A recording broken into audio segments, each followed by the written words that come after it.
मेरा पहला सवाल तो यही है, क्या इससे भी बुरे दिन संसद में अब देखने पड़ेंगे? धक्का मुक्की तक अगर बात आ जाए, सिर फूट जाए, चोट लग जाए, दो लोग अस्पताल पहुंच जाए, दो सांसद, और फिर दोनों तरफ से पक्ष और विपक्ष दोनों एफआईआर दर्ज कर दें, इसके बाद कुछ बाकी रह जाता है। और इसके बीच में एक महिला सांसद का भी आरोप है।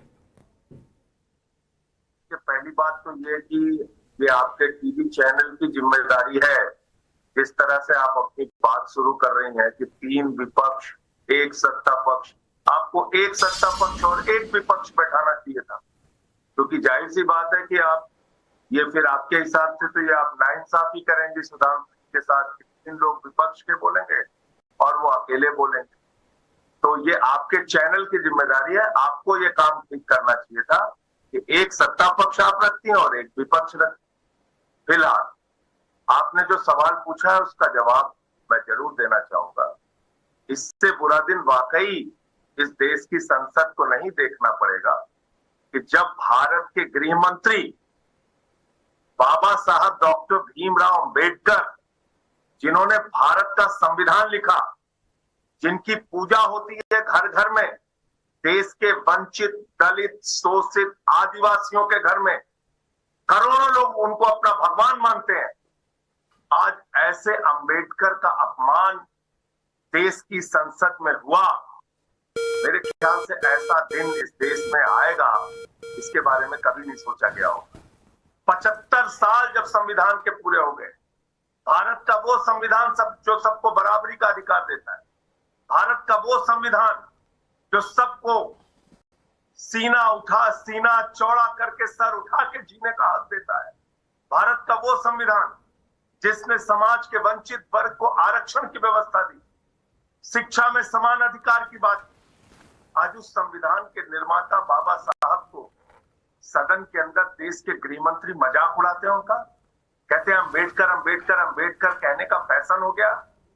हाँ, हमारे अंदर ये फैशन है, हम कह रहे हैं, आपके चैनल पे भी कह रहे हैं और बार बार भी कहेंगे, संसद पे भी और सड़क पे भी, अंबेडकर अंबेडकर अंबेडकर अंबेडकर, क्योंकि उस अंबेडकर का जो योगदान इस देश के लिए है वो अद्भुत है और उसको जब तक ये देश रहेगा तब तक उनका योगदान भुलाया नहीं जा सकता। अब बीजेपी किस मानसिकता से निकली है? बीजेपी आरएसएस की उस मानसिकता से निकली है जिन्होंने 1949 में बाबा साहब डॉक्टर भीमराव अंबेडकर जी के द्वारा लिखे गए संविधान के खिलाफ पांचजन्य पत्रिका में लेख लिखा था 30 नवंबर 1949 को कि यह संविधान भारतीयता के खिलाफ।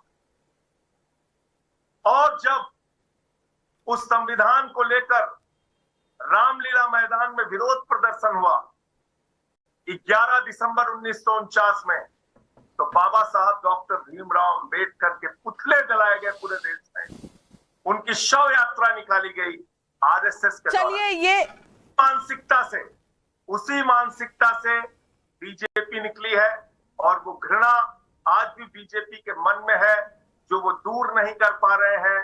वो मंदिर के शिलान्यास में हमारे तत्कालीन राष्ट्रपति रामनाथ कोविंद जी को नहीं बुलाते, मंदिर के उद्घाटन में मौजूदा राष्ट्रपति श्रीमती द्रौपदी मुर्मू को नहीं बुलाते, वो 100 साल तक आरएसएस का एक प्रमुख दलित, पिछड़ा और आदिवासी नहीं बनाते। ये है। आपने बीजेपी के बारे में जो कहा, सुधांशु जी उस पर जवाब देंगे, लेकिन उम्मीद थी दर्शकों को और मुझे भी कि आज की घटना पे आप कुछ कहते। आपने नहीं कहा, क्यों नहीं कहा? सुधांशु जी, बहुत से आरोप संजय सिंह जी ने उठाए हैं, जवाब दीजिए। मैं इनके आरोपों का जवाब देने के साथ आज की घटना ही बताऊंगा। संजय सिंह जी ने कहा कि सदन के अंदर ऐसा बोला गया। संजय सिंह भी राज्यसभा के माननीय सांसद हैं। मैं पूछना चाहता हूं, जब अमित शाह जी ने बयान दिया तो आप में से किसी ने कोई आपत्ति दर्ज की? कोई प्रोटेस्ट किया? कोई नारेबाजी की? कोई बहिर्गमन किया? क्यों नहीं किया? यह इस बात का प्रमाण है, चूंकि आप पूरा भाषण सुन रहे थे, फिर सारा विपक्ष बाहर आता है, फिर 12 सेकंड का वीडियो क्लिप लगाकर 12 घंटे के बाद सुबेरे शुरू होता है बवाल करना। तो हमारे मन में शक पैदा होता है या तो आप लोगों की बुद्धि की लाइट नहीं जली जैसे ट्यूबलाइट जलती है देर में, या फिर सबको समझ में आ रहा था एक भाषण पूरे कॉन्टेक्स्ट। जय हिंद दोस्तों, अभिषेक ऑफिशियल टीवी में आपका स्वागत है। आपने इस वीडियो में देखा और सुना होगा कि सुधांशु द्विवेदी ने जो कुछ बातें कही और संजय सिंह ने जो कुछ बातें कही। संजय सिंह ने भी फैक्ट पे बातें कही और सुधांशु द्विवेदी ने उससे भी बड़ा फैक्ट पे बातें कही, क्योंकि ऐसे ही इनको गूगल बाबर नहीं कहा जाता है। और इन्होंने जो भी बातें कही और दोनों में कंपैरिजन करके देखा जाए तो ज़्यादा कांग्रेस ने या ज़्यादा बीजेपी ने उनका वो नीचे दिखाने की कोशिश किया है, उन्हें दबाने की कोशिश की। तो ये आपको पूरा पता चल जाएगा। और आप हमें कमेंट करके ज़रूर बताइएगा कि ये वीडियो आपको कैसा लग रहा है और इसे किस दिशा में ले जाने की कोशिश की जा रही है। संसद में जो कुछ भी हुआ वहाँ पे मार झगड़ा करना ही था, तो संसद चला ही क्यों रहे। सीधी बात समझ में आ रही थी। बाहर निकलने के बाद सोरो सीक्रेट सर्विस से कोई सिग्नल आया होगा रात में, और उसके बाद सुबह ये लोग सब शुरू हो गए। और अभी माननीय संजय सिंह जी ने एक और बात कही कि बाबा साहब को सब लोग भगवान मानते हैं, बहुत से लोग, हाँ बहुत से लोग उनको देवतुल्य मानते हैं। तो मैं पूछना चाहता हूं, भगवान के खिलाफ जो लड़ने जाता है वो कौन होता है? शैतान होता है ना। अब मैं ये शब्द नहीं प्रयोग कर रहा हूं, भगवान के खिलाफ जो लड़ने जाता है वो शैतान ही होता है। तो कौन लड़ा था बाबा साहब के खिलाफ चुनाव में? और मैं ये भी दर्शकों को याद दिलाना चाहता हूं, विपक्ष के यही लोग अनर्गल मिथ्या आधारहीन बात करते हैं।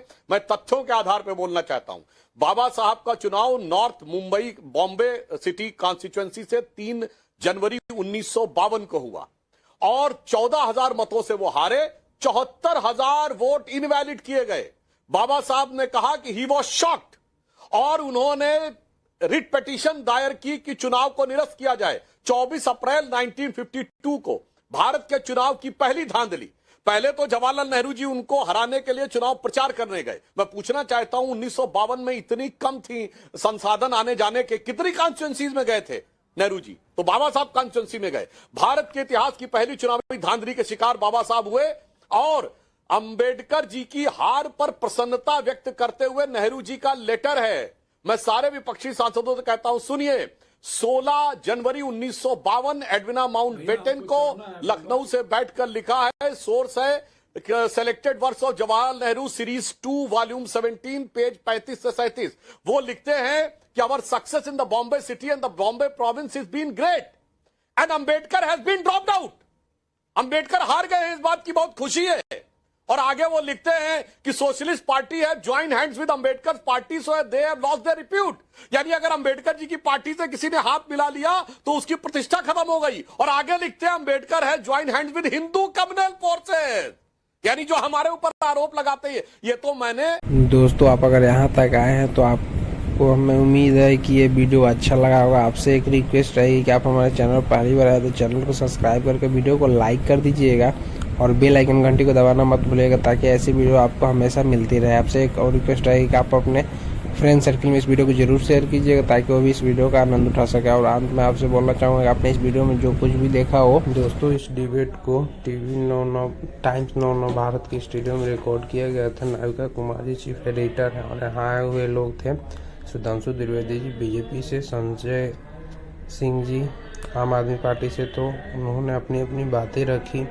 ये बातें बिल्कुल ही पता नहीं क्या थी नहीं थी, कोई भी जो पहले वाली बातें थी वही सारे चल रही थी। संसद में क्या हुआ नहीं हुआ ये सारी बातें यहाँ सुनाई गई, लेकिन संसद में ऐसी कभी नहीं होनी चाहिए। आपको क्या लगता है कमेंट कीजिए। मिलते हैं अगली वीडियो में। जय